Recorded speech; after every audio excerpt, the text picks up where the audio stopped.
खबर आ रही है वाराणसी से, जहां चित्तौपुर वैष्णव नगर चौराहे के पास एक प्रांगण में आयोजित श्रीमद् भागवत कथा महोत्सव के 5वें दिन कथावाचक परम पूज्य मृत्युंजय जी महाराज ने श्री कृष्ण जन्मोत्सव और गोवर्धन पर्वत लीला की सुंदर कथा सुनाई। आपको बता दें कि इस अवसर पर धुरंधर हास्य महोत्सव के संयोजक और ख्याति लब्ध हास्य व्यंग कवि डॉक्टर नागेश शांडिल्य भी उपस्थित रहे। कथा स्थल पर परम पूज्य मृत्युंजय जी महाराज ने डॉक्टर शांडिल्य को अंग वस्त्र ओढ़ाकर आशीर्वाद दिया। आपको बता दें कि डॉक्टर नागेश शांडिल्य ने गौपालन पर आधारित अपनी रचना का पाठ किया और परम पूज्य मृत्युंजय जी महाराज को अपने सामाजिक विषयों पर आधारित काव्य संग्रह चलते चलते तथा आदि शंकराचार्य द्वारा रचित श्री अन्नपूर्णा स्रोत का भोजपुरी अनुवाद भिखिया देदा माई समर्पित किया।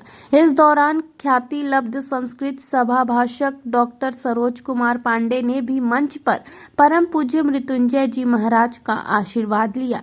वहीं कथन में निवेदक गाजू भाई पटेल, मंथन भाई पटेल और उनका परिवार, संरक्षक नंदलाल उपाध्याय, अध्यक्ष अरविंद सिंह, उपाध्यक्ष मुन्ना पांडे, राम इकबाल सिंह, विकास पांडे, ब्रिजेश जी, जनार्दन शांडिल्य, विद्याभूषण उपाध्याय, अजीत पांडे, संजय दुबे, मिथिलेश सिंह और मधुकांत पांडे सहित कई गणमान्य लोग उपस्थित रहे। कार्यक्रम का संचालन सुव्यवस्थित रहा और अंत में सभी ने मिलकर कथा के महत्व को सराहा।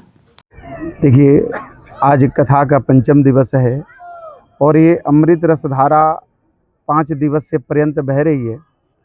और ये काशी एक ऐसा क्षेत्र है, मुक्ति क्षेत्र है, और मुक्ति में भी भगवान स्वयं अपनी राजधानी बना करके बैठे हैं यहाँ पर। तो काशी में कथा करने से तो समझिए कि सुनने वाले तो धन्य हैं ही, जिनको कथा करने का अधिकार मिला, मौका मिला, उसकी कथा और वाणी दोनों धन्य हो गए। तो मैं तो मंच से ही भगवान से कामना करता हूँ और सबको यही आशीर्वाद के रूप में भगवान के प्रति यही मैं कहता हूँ कि भैया, अपने सनातन धर्म को समझिए और अपने धर्म को समाज में उत्थान के लिए वक्त निकालिए, काम करिए, ताकि हमारा सनातन धर्म अजर है, अमर है, अनादि काल से चल रहा है। क्योंकि भगवान जिस धर्म की स्थापना करके गए हैं, भगवान कहते हैं कि सत्यव्रतम सत्यपरम त्रिसत्यम सत्यस्य योनिम निहितम च सत्ये सत्यात्मकम तम शरणम प्रपन्ना। भगवान जिस सत्य धर्म की स्थापना करके गए, आज मुझे कहीं ना कहीं ऐसा लगता है कि उस धर्म के बारे में लोगों ने सोचना विचारना बंद कर दिया है। तो मैं इस मंच से हर युवा को यही बात कहूँगा कि भैया, अपने धर्म को समझिए, अपने बच्चों को संस्कार दीजिए। जहाँ पर धर्म का आयोजन होता है, बच्चों को लेके जाइए, अपने धर्म के बारे में उनको बतलाइए। आज आप देखिए, हम लोग देश से विदेश तक कथा करने के लिए जाते हैं, बाहर हम जाके देखते हैं, अमेरिका इत्यादि जगह पर, कंट्रियों में हमारे धर्म के गीता आदि पुस्तकों के सिलेबस पढ़ाए जाते हैं। ये बड़ा दुर्दशा का विषय है कि हमारे घर में अगर कोई बच्चे सुंदरकांड, हनुमान चालीसा पढ़ते तो हम डांटते हैं, अरे तुम्हारी पढ़ने की उम्र नहीं है, अभी तो तुम मनी इज द बेस्ट, पैसा कैसे कमाया जाए, हम बच्चों को सिखा रहे हैं। लेकिन बच्चे जाकर के स्कूल में पैसे चलाना तो, कमाना तो सीखते हैं, लेकिन अपने धर्म से वंचित रह जाते हैं।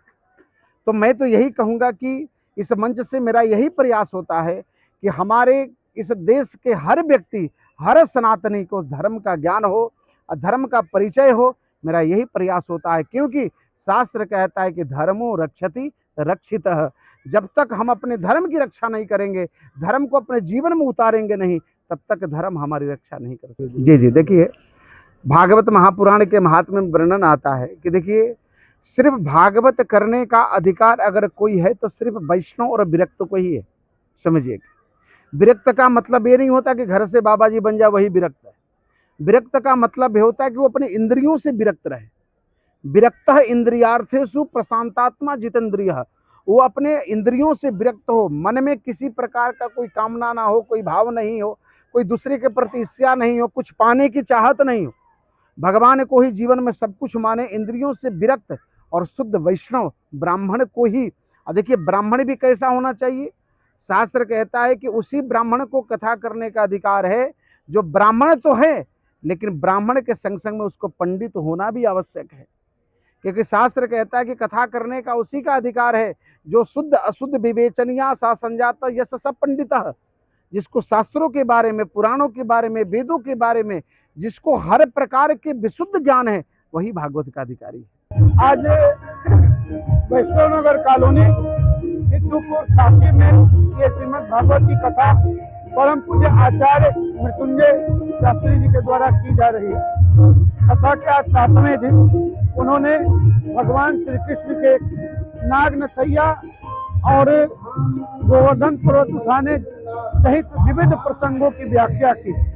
हमने आज अपनी कविताओं का भी पाठ किया और जो अपनी चर्चित हंस वाली रचना का पाठ किया, जिसमें गोवर्धन पर्वत के उठाने और पूतना वध की लीला का वर्णन है। आज पहले सबके घरों में गाय हुआ करती थी। नंद बाबा का जो चरित्र है वो गौ पालन को इंगित करता है और पूरा गोकुल गौ पालन की महत्ता को सिद्ध करता है। दुख का विषय है कि आज हम सबके घरों से गाय अब नहीं है और हम कुत्ता पालन करने लगे। ये जो सामाजिक विसंगति, इसी पर आधारित हमने अपना कविता का पाठ किया और अपनी रचनाओं का संग्रह चलते चलते और दूसरी पुस्तक जो है अन्नपूर्णा स्तोत्र का भोजपुरी अनुवाद, उसको महाराज जी को प्रदान किया है। बहुत सुखद आयोजन है और पावन आयोजन है। सभी क्षेत्रवासी अत्यंत प्रसन्न है और बहुत अच्छा। आपकी रचना बड़ी लुट रही थी, 4 लाइन सुना दीजिए।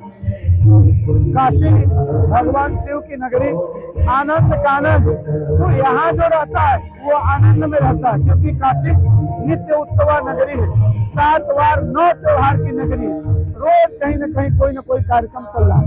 हम सबका सौभाग्य है कि हम ऐसे आयोजनों से जुड़ पा रहे हैं और ऐसे आयोजन हम सबके क्षेत्र में हो रहे हैं। हम अरविंद सिंह, वैष्णव नगर कॉलोनी, सिद्धूपुर, वाराणसी से 14 तारीख से शुरू हुआ है। 20 को भंडारा और समापन सब है शाम का। अरे भक्ति भाव जगाना और सारे लोगों को भगवान का स्मरण कराया जाए, सुनाया जाए, सब लोग भक्ति मार्ग पर चले। कथावाचक बहुत अच्छे हैं मृत्युंजय जी महाराज। एक बार पहले भी इनकी कथा हम लोग सुने थे, इनकी अच्छाई के लिए ही इनको फिर से बुलाया गया है दोबारा।